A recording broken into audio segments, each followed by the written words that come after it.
All right, welcome to This Explainer. Today we're doing something really cool. We're going way beyond the standard highlight reels to deconstruct an absolute footballing god, Ronaldinho. You know, we so often look at athletic genius as just pure magic, right? But today we're going to look at the incredibly rigorous and honestly sometimes harsh reality of how a player like this is actually forged. And, as you'll see, how he basically single-handedly saved one of the biggest clubs on planet Earth. Okay, so let's jump right into this massive claim. This quote here is from Bojan Krkić. Now, this is a guy who played over 100 games right alongside Lionel Messi at Barcelona. Yet he still points to Ronaldinho as the absolute best he's ever seen. And why is that? Well, it's because Ronaldinho didn't just play the game, he completely redefined an entire era of the sport. So we're going to deconstruct exactly how this mesmerizing player was created and how he stepped in to save one of the biggest clubs in the world from utter ruin. Section 1. The Magic and the Myth. Deconstructing flair. We all remember that iconic smile, don't we? But global ad campaigns, like Nike's massive 2006 commercials featuring Eric Cantona, kind of sold us a very specific myth. They really framed his talent as this childlike innocence, literally telling viewers to never grow up.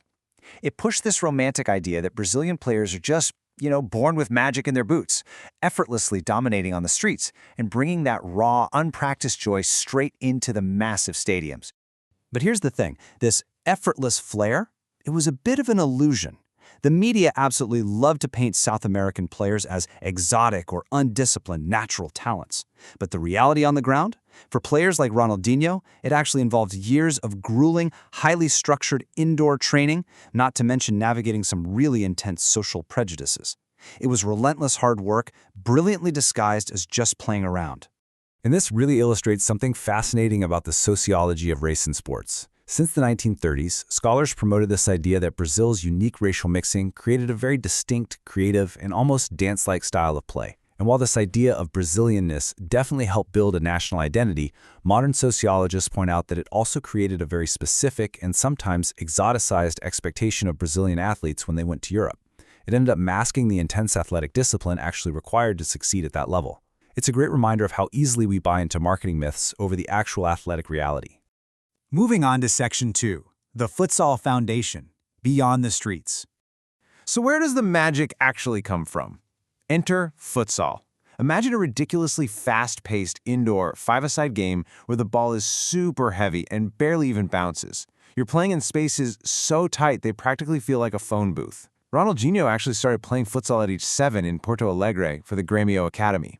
And in Brazil, it's estimated that futsal is practiced way more than traditional football. It acts as the true incubator of the Brazilian footballing soul, serving as this incredible dual training methodology where kids master microscopic ball control way before they ever step onto a massive outdoor pitch. When you watch Ronaldinho's signature moves, like the famous Elastico, where he flicks the ball out and snaps it back in a fraction of a second, or those just unbelievable no-look passes, you aren't watching street magic. You are actually watching elite futsal techniques deployed on a grass pitch. Remember that absolutely impossible goal he scored against Chelsea in the Champions League? He was standing completely still, totally surrounded by defenders, and just poked the ball into the net with zero momentum. That right there, that is a pure futsal strike, born from thousands of hours of indoor repetition. But bringing those futsal skills over to Europe required way more than just an athletic transition. It required immense mental resilience. Migrant athletes like him had to navigate complex racial prejudices and genuinely hostile environments, battling deeply ingrained stereotypes that basically labeled them as naturally talented but tactically undisciplined. So their success was honestly as much a triumph of resilience as it was of pure athletic brilliance. Which brings us to Section 3, Barcelona in Crisis, a club in ruin. 230 million euros. Let that sink in for a second. That was the crushing debt hanging over Barcelona at the time. The previous club president, Joan Gaspard, had completely squandered over 150 million euros on unproductive players, leaving the club financially crippled and playing some of the absolute worst football in its modern history. Just look at how fast the chaos unfolded in 2003. January, manager is fired, team is hovering terrifyingly near the relegation zone. June rolls around, and a new president is elected on the massive promise of signing David Beckham, who then almost immediately snubs them for their bitter rivals Real Madrid. It was brutal. Laporta's new regime was failing literally days into its tenure. So in a state of total, desperate panic, Barcelona executive Sandro Rosell uses his deep connections in Brazil to execute a frantic 48-hour hijack of Ronaldinho's pending transfer to Manchester United. They basically had to convince the Brazilian to gamble his career on a fundamentally broken Barcelona. Section 4. The smile that saved Barca. A club reborn. And man, he made an entrance unlike any other. In his very first home game against Sevilla, a match that shockingly kicked off past midnight, by the way, Ronaldinho picked up the ball in his own half, danced past two defenders, and unleashed this 30-yard rocket that crashed off the crossbar and straight into the net. The reaction inside the Nou Camp was so explosive that it quite literally registered as a measurable seismic tremor on the city's seismographs. I mean, come on. He didn't just bring tactics to the team, he brought an infectious, ground-shaking joy that snapped the entire club right out of its nightmare. And his impact was literally instantaneous. He dragged a broken, mid-table team on a massive unbeaten streak to somehow finish second. His futsal-bred brilliance completely shattered the sterile, highly tactical European defending of the early 2000s. Opposing managers simply didn't know how to scheme against a player who could manipulate the ball in ways they had literally never seen on a full-size pitch. It was a joke. He racked up back-to-back FIFA World Player of the Year awards and the Ballon d'Or.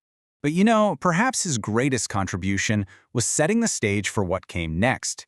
He acted as this joyful bridge to the modern era, taking a shy, young academy kid right under his wing. Ronaldinho famously provided the scooped assist for a young Lionel Messi's very first professional goal. And as Messi himself says here, Ronaldinho was responsible for changing the entire mentality of the club, from a culture of defeat to a culture of pure joy and victory. Section 5. A legacy of joy. Transcendent talent. Fast forward to November 2005. Ronaldinho scored 2 goals against Real Madrid that were so impossibly beautiful, the fiercely partisan fans at the Santiago Bernabéu actually stood up and applauded him. Earning a standing ovation from your fiercest rivals in their own stadium is something that is practically unheard of in modern sports. It's a true testament to a talent so transcendent and a joy so undeniably infectious that it simply cannot be hated, regardless of the color of the shirt you wear. So, what should you really take away from all of this? It's how a legend is truly constructed. Ronaldinho's magic wasn't just a spontaneous gift from the football gods. It was the beautiful synthesis of incredibly strict futsal discipline, the sheer resilience to overcome European prejudice, and the pure courage to use joy to resurrect a struggling superclub. Today, the modern game continues to evolve, right? It's heavily prioritized around rigid systems, high-pressing athletics, and deep tactical structures, often over individual flair. So I want to leave you with this question to ponder long after this explainer ends. As the sport becomes more and more like a well-oiled machine, will we ever see this kind of pure, unadulterated joy on the pitch again? Thanks so much for watching.